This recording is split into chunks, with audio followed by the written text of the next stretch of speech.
Assalamualaikum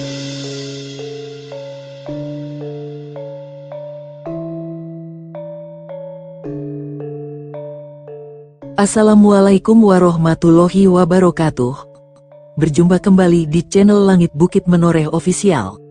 Di kesempatan kali ini, akan melanjutkan cerita di video sebelumnya, sebuah cerita karya Ebes, yang berjudul, Babat Negeri Leluhur, episode yang ke-80. Sebelum kita masuk ke ceritanya, tekan dulu tombol like video ini dan jangan lupa tekan juga tombol subscribe channel ini. Dan nyalakan juga lonceng notifikasinya, agar tidak ketinggalan cerita-cerita lainnya. Dan seperti apa untuk kisahnya kali ini, langsung saja kita masuk ke ceritanya.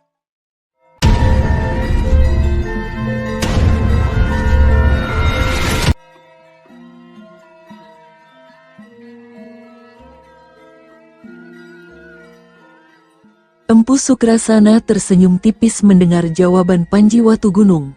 Kakek tua itu kemudian menggendong jasad bekas istrinya keluar dari hutan angker diikuti oleh Panji Watugunung, Warigalit, Empu Soma, Empu Guritno dan Sanggem. Mayat Surenggono dan Nyi Pundi dibiarkan tergeletak begitu saja. Tak berapa lama kemudian, datang kawanan serigala yang mencium bau amis darah. Kawanan serigala itu langsung mencabik-cabik tubuh Surenggono dan Nyi Pundi. Mereka berpesta pora dengan memakan daging pasangan selingkuh itu. Mereka layak mendapatkan karma perbuatan mereka. Sekar Mayang, Naganingrum dan Dewi Srimpi segera berlari mendekati Panji Watugunung yang datang bersama dengan Empu Sukrasana, Empu Soma dan Lurah Wanua Padelegan serta Sanggem. "Akang Kasep, Akang teh baik-baik saja nah?" tanya Naganingrum sambil memperhatikan sekujur tubuh Panji Watugunung. "Kakang baik-baik saja, Naganingrum, kau tidak usah mencemaskan keadaan Kakang," jawab Panji Watugunung sambil tersenyum penuh arti. "Syukurlah Akang Kasep baik-baik saja, Naganingrum mah khawatir atuh Kang." Naganingrum tersenyum malu-malu. Itu siapa Kakang Watugunung, yang digendongan Empu Sukrasana itu?" tanya Sekar Mayang sambil menunjuk ke arah jasad Nyi Polok. "Itu adalah bekas istri Empu Sukrasana. Sekarang kau diam dulu, jangan banyak tanya." "Ki Lurah, siapkan upacara pemakaman untuk Nyi Polok segera," perintah Panji Watugunung yang segera disambut anggukan kepala oleh Empu Guritno. Selepas itu, Panji Watugunung memerintahkan kepada 2 orang prajurit Kadiri untuk meminta Demung Gumbrek mengirim bantuan bahan makanan dan obat-obatan ke Wanua Padelegan. 2 orang prajurit itu langsung menghormat dan bergegas melompat ke atas kuda mereka menuju ke arah Kayu Warajan Kadiri. Sore itu, dilakukan upacara penyucian jiwa Nyi Polok. Empu Sukrasana dengan pakaian putih dan bunga kamboja di telinga kanannya, menyulut tumpukan kayu kering di bawah jasad Nyi Polok. Dengan cepat, api membakar kayu kering hingga berkobar. Mata Empu Sukrasana berkaca-kaca saat melihat kobaran api yang membakar jasad Nyi Polok. "Tenanglah Nyi Polok dalam tidur panjangmu, kau sekarang bersama putra kita di Nirwana." Api terus membakar kayu kering yang menjadi penyucian jiwa Nyi Polok. Empu Sukrasana terus berdiri di depan api sampai api mengecil karena kayu dan jasad Nyi Polok telah menjadi abu. Setelah itu, Empu Sukrasana mengumpulkan semua abu jasad Nyi Polok ke dalam gendok tanah liat. Dengan berbagai macam perasaan campur aduk menjadi satu, Empu Sukrasana melangkah menuju ke serambi kediaman Lurah Wanua Padelegan dengan menenteng gendok tanah liat yang sudah dibungkus kain putih. Di dalam rumah, semua orang sudah menunggu kedatangan kakek tua itu. Mereka hanya terdiam tanpa bicara apa-apa. "Ada apa Gusti Pangeran?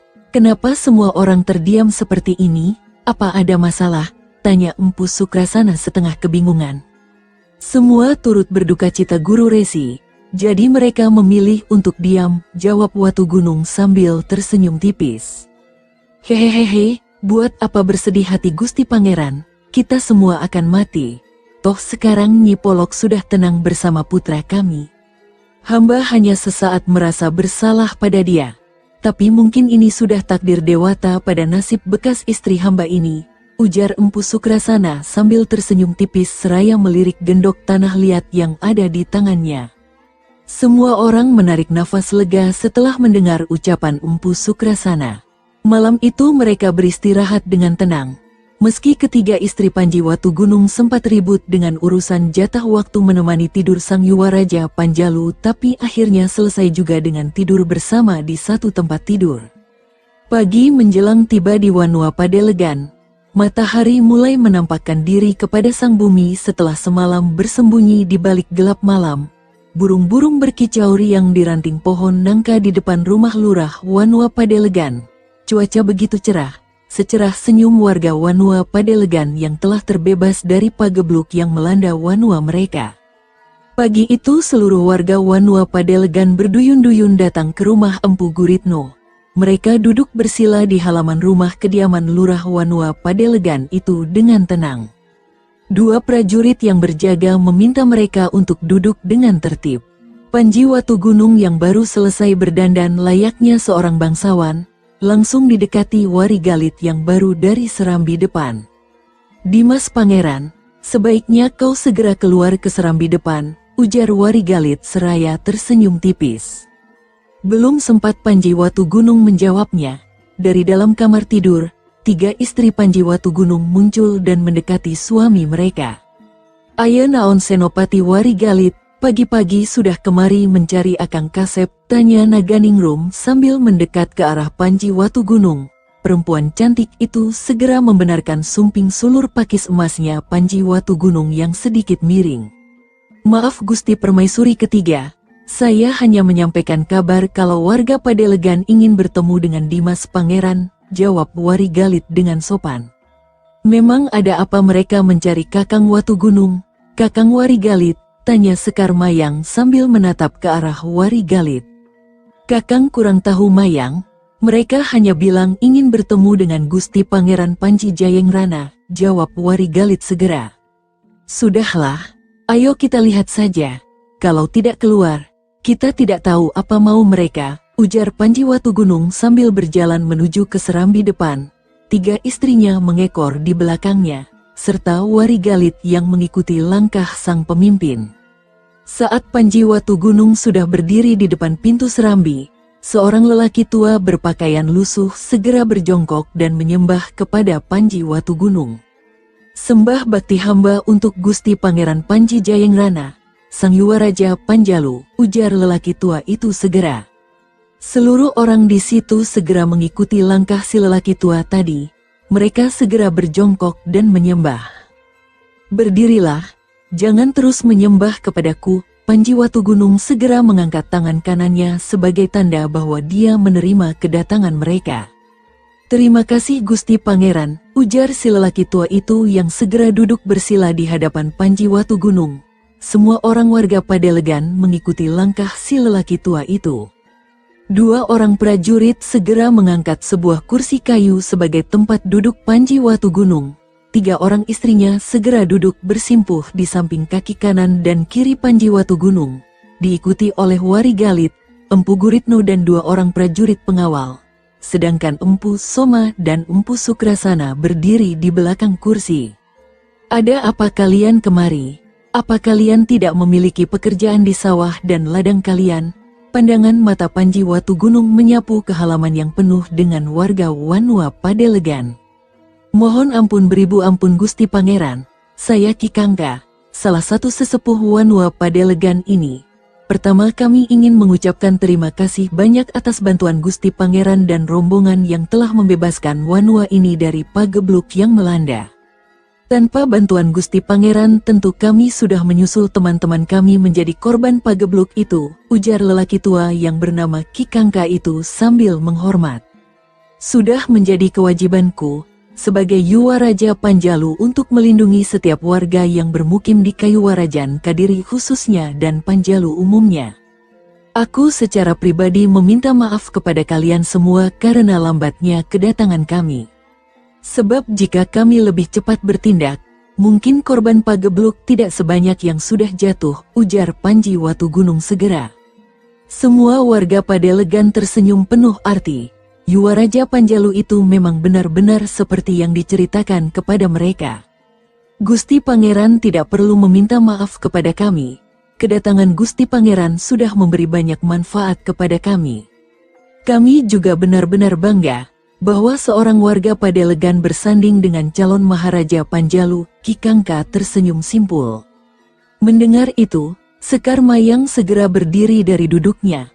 Perempuan cantik berwajah bulat telur itu terharu mendengar ucapan Ki Kangka yang mewakili warga Wanua Padelegan. Dulu dia dicap sebagai pembawa sial, namun kini dia menjadi kebanggaan masyarakat Padelegan. Semua warga Padelegan tersenyum penuh arti memandang ke arah Sekar Mayang. Empu Guritno yang duduk juga tersenyum bangga. Ki Lurah, saat kembali dari hutan di timur desa, aku melihat ada mata air besar yang mengalir ke sungai kecil. Di barat Wanua ini, hanya ada ladang dan bukan sawah. Kenapa itu tidak dimanfaatkan? Tanya Panji Watugunung segera. Mohon ampun Gusti Pangeran, selama ini warga Padelegan takut memasuki tepi hutan angker itu Pangeran. Jadi terpaksa membiarkan mata air itu terbuang percuma ke sungai kecil, ujar Empu Guritno sambil tersenyum kecut. Aku ingin rakyat di Padelegan ini menjadi makmur. Mulai besok, kita akan membuat saluran air untuk mengubah ladang menjadi persawahan.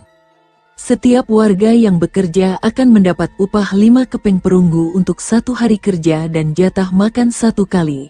Ucapan Panji Watugunung segera mendapat tepuk tangan dari warga Padelegan. Mereka benar-benar bahagia. Bukan hanya karena ladang mereka yang akan berubah menjadi sawah, tapi mereka juga mendapatkan upah dari pembuatan saluran air itu. Dari arah gerbang barat Wanua, pasukan pengawal Demung Gumbrek datang bersama 4 pedati bahan makanan yang akan dibagikan kepada warga Wanua Padelegan. Panji dan para pengikutnya segera berdiri melihat kedatangan Gumbrek.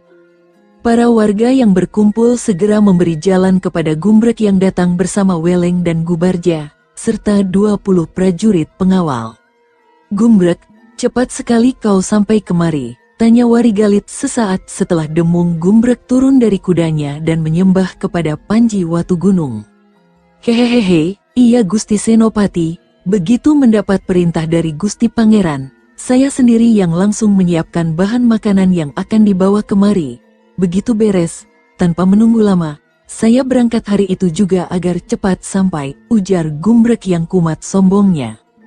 Allah paling juga main perintah. Tunjuk sini tunjuk sana seperti biasanya, ucap Sekar Mayang dengan ketus. Lah Gusti Selir kok bisa tahu? Gumbrek langsung menatap wajah Sekar Mayang.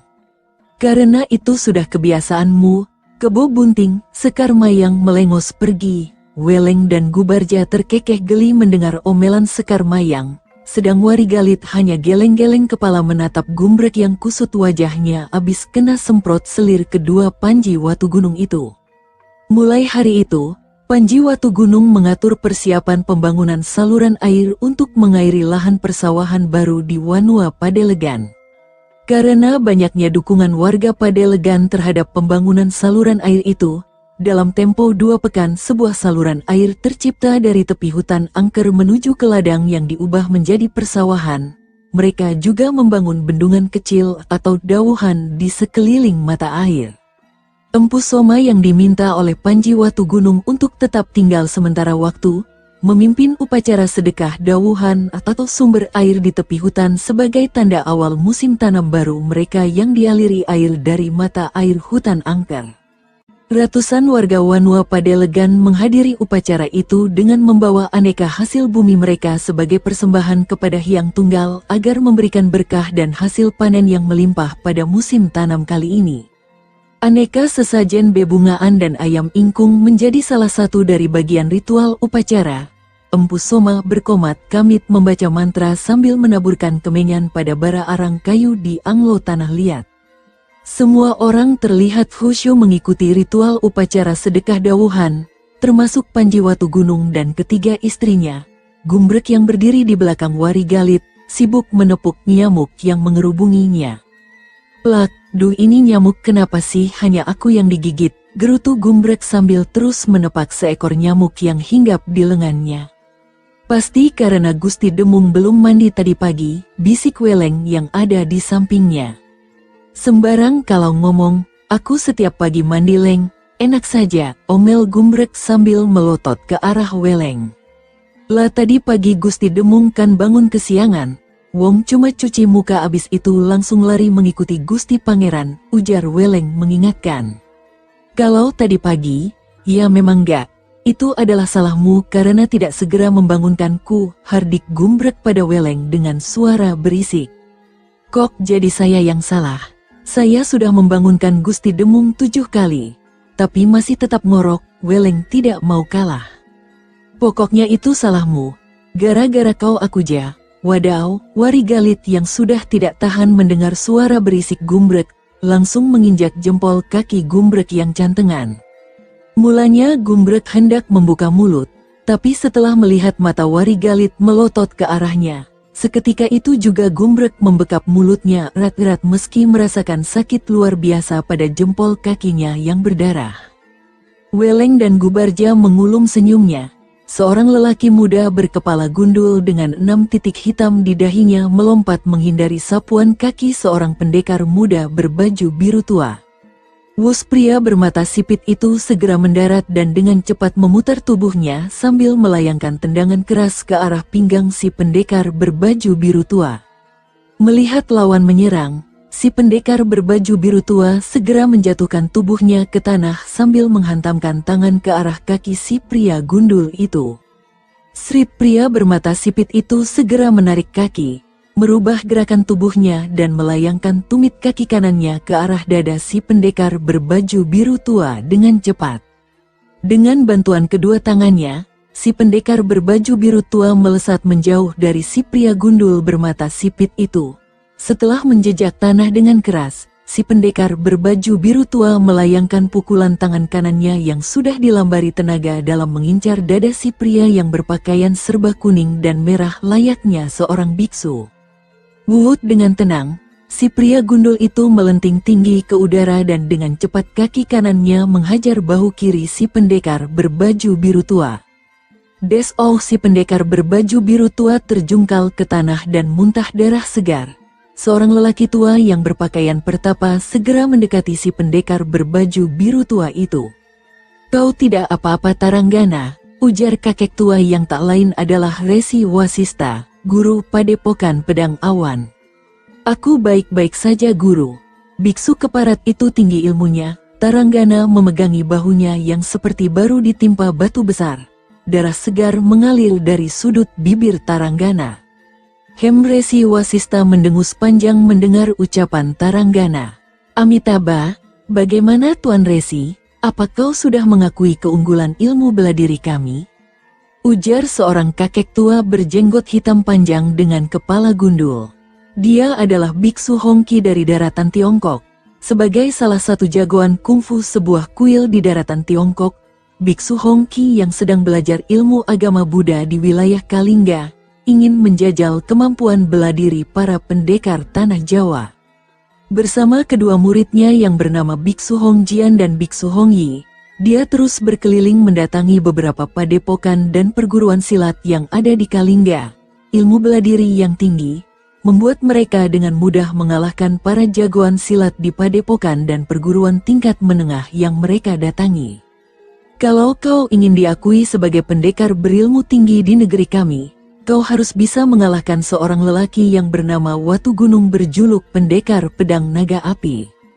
Kalau kau bisa mengalahkannya, baru kami akan mengakui bahwa ilmu bela diri kalian lebih hebat daripada ilmu silat kami, jawab Resi Wasista sambil tersenyum simpul.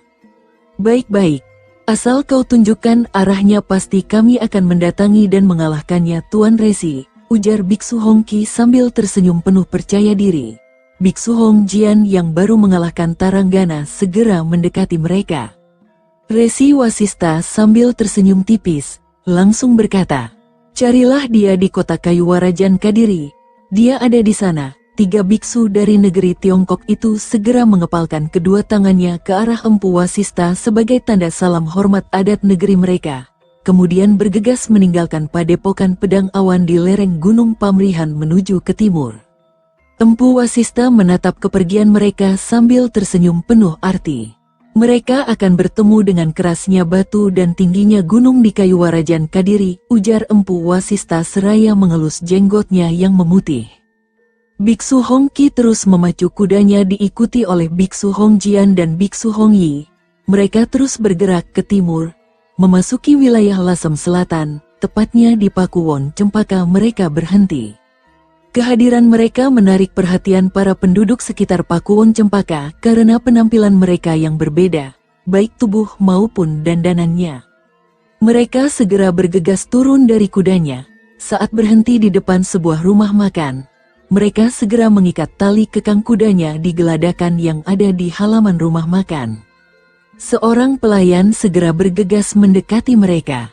"Permisi biksu, ada hal apa yang membuat para biksu datang kemari?" tanya si pelayan dengan sopan. "Amitabha, kami ingin makan saudaraku. Berikan kami sayur dan makanan yang tidak mengandung daging," ujar Biksu Hongki sambil tersenyum dan menaruh satu tangan menangkup di depan dada. "Silahkan biksu, silahkan," ujar si pelayan yang segera mempersilakan mereka duduk di meja kosong pada salah satu sudut ruangan. Ketiga biksu itu segera duduk di kursi yang disediakan.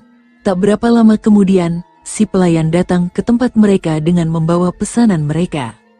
"Permisi saudaraku, apakah kota Kadiri masih jauh dari sini?" tanya Biksu Hongki saat si pelayan selesai menghidangkan makanan. "Wah, masih jauh biksu. Paling cepat kalian kalau mau ke sana butuh waktu setengah purnama kalau lewat utara. Kalau ingin lebih cepat, kalian bisa melewati daerah Lewa, Kurawan, Anjuk Ladang dan kota Daha. Nah, kota Kadiri ada di timur kota Daha," jawab si pelayan dengan ramah. "Terima kasih banyak saudaraku. Semoga Buddha selalu memberkatimu," ujar Biksu Hongki sambil tersenyum tipis. Mereka segera menikmati makanan mereka. Setelah mendapat petunjuk arah dari si pelayan rumah makan, tiga biksu asal negeri Tiongkok itu menyusuri jalan besar di barat Gunung Lawu menuju ke arah Kadipaten Lewa yang ada di sebelah selatan gunung itu. Sepanjang perjalanan, kedatangan mereka selalu menjadi pusat perhatian para penduduk di jalan yang mereka lewati. Setelah sehari semalam melakukan perjalanan, mereka tiba di kota Kadipaten Lewa. Kota yang berada di selatan Gunung Lawu itu begitu ramai oleh para pedagang yang datang untuk mencari keuntungan, juga para pencari kerja yang mengadu nasib ke kota besar. Biksu Hongjian yang gemar menulis, membuat catatan perjalanan mereka di wilayah Panjalu yang mereka lewati. Di timur kota Kadipaten Lewa, mereka berhenti di sebuah warung makan. Mereka hendak bertanya karena kebingungan melihat persimpangan jalan di depan warung makan itu. Usai mengikat tali kekang kudanya pada geladakan di samping rumah makan itu, mereka bertiga segera melangkah masuk ke rumah makan. Seorang lelaki paruh baya yang menjadi pemilik warung makan segera mendekati mereka bertiga. "Permisi biksu, ada perlu apa kalian kemari? Apa kalian ingin sedekah dari kami?" tanya si pemilik warung makan dengan nada dingin. "Tidak saudaraku, kami hanya ingin bertanya arah ke kota Kadiri. Kami datang dari jauh, ingin ke sana," jawab Biksu Hongki dengan membungkuk hormat. "Mau apa kau ke sana biksu botak? Ingin mencari sedekah ke sana? Hahaha," sahut seorang lelaki muda yang berpakaian merah dengan kumis tipis yang duduk di salah satu kursi di dalam warung makan itu. "Amitabha, kami hanya ingin bertemu dengan seorang lelaki yang bernama Watu Gunung," kata orang-orang Kalingga. "Dia adalah pendekar terhebat di tanah Jawa. Kami ingin mengadu ilmu bela diri dengan dia," jawab Biksu Hongki dengan jujur. "Cuy, tidak perlu repot-repot datang ke Kadiri. Kalau kau ingin menjajal ilmu, Lewa pun juga gudang para pendekar hebat," seorang lelaki paruh baya dengan jenggot lebat meludah ke lantai. "Benar ucapan Kakang Birawa Biksu Botak. Murid padepokan Alas Larangan juga sanggup untuk membuatmu babak belur sampai kau pulang ke negerimu dengan ditandu." "Hahaha," teriak seorang lelaki muda bertubuh gempal sambil tertawa terbahak-bahak. Sacai, kalau benar begitu, bisakah kita buktikan saudaraku?" ujar Biksu Hongjian yang sudah tidak tahan mendengar kesombongan mereka. tiga biksu negeri Tiongkok itu segera keluar menuju halaman warung makan. Daru Geni, kasih mereka pelajaran, cepat, teriak lelaki paruh baya yang bernama Birawa itu sambil melotot ke arah biksu Hongjian. Daru Geni langsung melesat menuju biksu Hongjian sambil menghantamkan tangan kanannya. Wut biksu Hongjian langsung menyiapkan kuda-kuda jurus cakar naganya. Dengan cepat, murid biksu Hongki itu memutar tubuhnya menghindari hantaman Daru Geni yang mengincar dadanya. Tangan biksu Hongjian yang sudah berbentuk cakar langsung terayun ke arah pundak kanan Daru Geni. Krip lelaki muda berkumis tipis itu segera menangkap tangan kanan biksu Hongjian dengan tangan kirinya. Biksu Hongjian melihat tangannya dicekal, melompat sedikit dan melayangkan tendangan keras sambil menarik tangan kanannya. Des Srit Aug, dua gerakan cepat sekaligus itu membuat Daru Geni luka robek pada pundak akibat cakaran tangan, juga perutnya sakit akibat tendangan biksu Hongjian yang membuatnya terpental dua tombak ke belakang. Daru Geni segera bangkit, dia marah besar melihat biksu Hongjian merusak baju sekaligus merobek pundaknya. Seketika dia mencabut pedangnya dan melesat ke arah biksu Hongjian dengan menyabetkan pedang ke arah leher sang biksu. Srit biksu Hongjian mundur selangkah menghindari sabetan pedang. Melihat itu, Daru Geni menjejak tanah dengan kaki kanan, memutar tubuhnya sembari melayangkan tendangan ke arah biksu muda itu. Dengan tenang, biksu Hongjian melompat ke samping lalu menarik kaki Daru Geni seraya menyikut rusuk Daru Geni dengan keras. Daru Geni meraung keras saat sikutan biksu Hongjian mematahkan tulang rusuknya dan membuat lelaki muda itu tengkurap menyusruk tanah. Dari mulut Daru Geni, darah segar mengalir keluar. Melihat Daru Geni tak berdaya, Birawa segera melompat ke udara sambil mengayunkan cambuk yang berujung sebuah besi tajam. Cetar, biksu asal negeri Tiongkok itu menekuk lututnya menghindari sabetan cambuk. Melihat lawannya bisa menghindar, Birawa yang baru menjejak tanah langsung memutar cambuk menyerang ke arah kaki. Wus dengan kedua tangan menyangga tubuhnya, biksu Hongjian melentingkan tubuhnya ke udara menghindari serangan Birawa. Pria paruh baya itu semakin bernafsu untuk menyerang biksu Hongjian yang sudah dua kali bisa menghindari serangannya. Dengan terus menyabetkan cambuknya, Birawa terus memburu biksu Hongjian, namun biksu muda itu terlihat mampu menghindari sabetan cambuk Birawa dengan mudah. Dengan penuh amarah, Birawa menyalurkan tenaga dalamnya pada cambuknya. Dengan cepat Birawa kembali menyabetkan cambuknya ke arah leher biksu Hongjian. Cetar, namun, biksu muda itu melenting tinggi ke udara sehingga sabetan cambuk menghantam dinding warung makan. Blam! Dinding warung makan yang terbuat dari kayu hancur berantakan terkena sabetan cambuk Birawa. Biksu Hongjian yang baru menjejak tanah, merasakan hawa dingin dari cambuk Birawa yang kembali dilecutkan ke arahnya. Dengan sigap, biksu Hongjian menangkap ujung cambuk Birawa. Sep, Birawa mencoba menarik cambuknya, tapi biksu Hongjian tidak mau melepaskannya. Tarik-menarik cambuk dengan tenaga dalam itu berlangsung beberapa saat, kemudian cambuk putus menjadi dua. Laki-laki muda bertubuh gempal melesat cepat menuju ke arah biksu Hongjian, berusaha membokong lawan. Belum sempat mendekat, sebuah bayangan berkelebat cepat dan menghantam dada si lelaki muda bertubuh besar itu dengan keras. Ark si lelaki bertubuh gempal itu terpental jauh dan menghantam dinding warung makan. Dia langsung muntah darah segar. Sementara si bayangan hitam yang tak lain adalah biksu Hongyi kembali berdiri di samping gurunya, biksu Hongjian. Melihat dua kawannya babak belur, Birawa segera melempar cambuknya yang sudah putus ke arah biksu Hongjian, kemudian ia melesat cepat menuju biksu Hongjian dengan menghantamkan tangan kanannya yang sudah berubah warna menjadi biru langit, tanda dia mengerahkan seluruh tenaga dalamnya pada ajian tapak bekunya. Melihat itu, biksu Hongjian segera mengeluarkan jurus andalan kuil tempatnya menimba ilmu, tapak Buddha untuk menghadapi serangan Birawa. Duer. Saat dua ajian andalan mereka beradu, ledakan dahsyat terjadi. Birawa terpental jauh ke belakang dan menghantam tanah dengan keras. pria paruh baya itu langsung pingsan setelah muntah darah segar. Sementara itu Biksu Hong Jian mengatur nafas panjang setelah melihat lawan terkapar. Pemilik warung yang ketakutan, menjadi pucat melihat ketiga jagoan alas larangan itu tak berdaya menghadapi tiga biksu negeri Tiongkok. Amitabha, bisakah sekarang kau tunjukkan jalan ke kota Kadiri saudaraku? Tanya Biksu Hong Ki sambil tersenyum tipis memandang ke pemilik warung makan yang pucat. Kalian belok kiri dan ikuti jalan itu. Itu sudah menuju ke arah Kurawan, jawab si pemilik warung makan dengan terbata-bata. Amitabha, kami berterima kasih atas bantuannya saudaraku. Kami mohon pamit. Tiga biksu itu segera membungkuk hormat kepada pemilik warung makan lalu melompat ke atas kuda mereka dan meninggalkan tempat itu segera. Seorang lelaki muda berlari menuju ke sebuah rumah besar yang ada di tengah sebuah pemukiman di tengah hutan lebat di timur lereng Gunung Lawu. Pemukiman itu adalah Padepokan Alas Larangan, salah satu perguruan silat aliran hitam yang terbesar saat ini di wilayah Panjalu.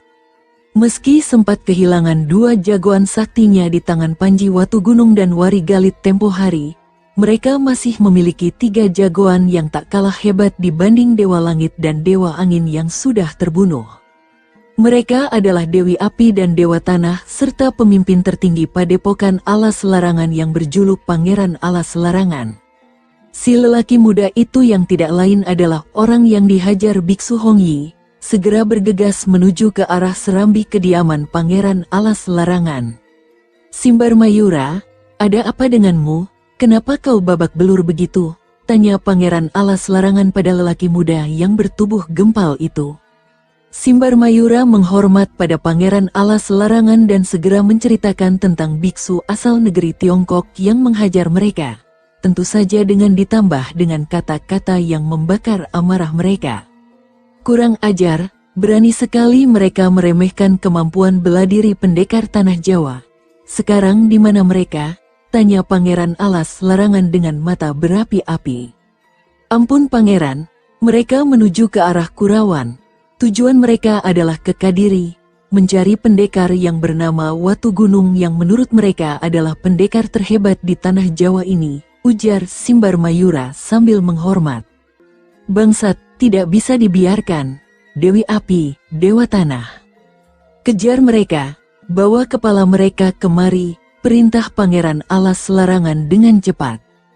Dua jagoan Alas Larangan itu segera menghormat pada Pangeran Alas Larangan, kemudian bergegas meninggalkan tempat itu ditemani Simbar Mayura dan 10 anak murid yang jago ilmu kanuragan. Mereka memburu tiga biksu negeri Tiongkok itu.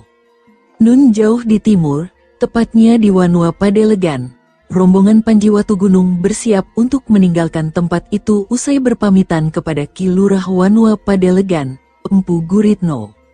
3 pekan sudah mereka tinggal di tempat itu setelah menata kehidupan masyarakat yang sempat porak-poranda akibat pagebluk yang melanda wilayah Padelegan. Nini Sumbi pun sudah kembali ke Padelegan dengan diantar Lumadi, si pemuda baik hati yang menolongnya tempo hari. Setelah semua kembali pulih, kini sudah waktunya mereka kembali ke kota kayu Warajan Kadiri. Romo, Mayang mohon pamit pulang ke Kadiri.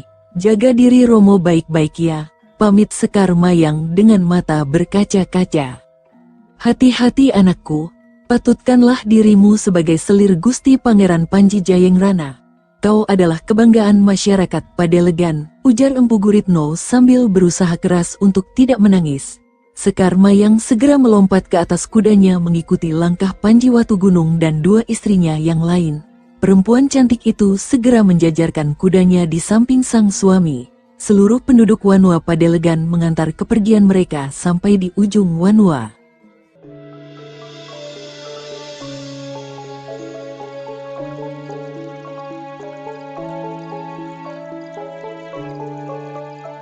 Sahabat pendengar setia Langit Bukit Menoreh ofisial yang berbahagia, sampai di sini dulu ceritanya. Bagaimana kelanjutan kisahnya? Nantikan kelanjutan cerita ini di video berikutnya. Agar tidak ketinggalan kelanjutan cerita ini, klik tombol subscribe channel ini, dan nyalakan juga lonceng notifikasinya. Wassalamualaikum warahmatullahi wabarakatuh.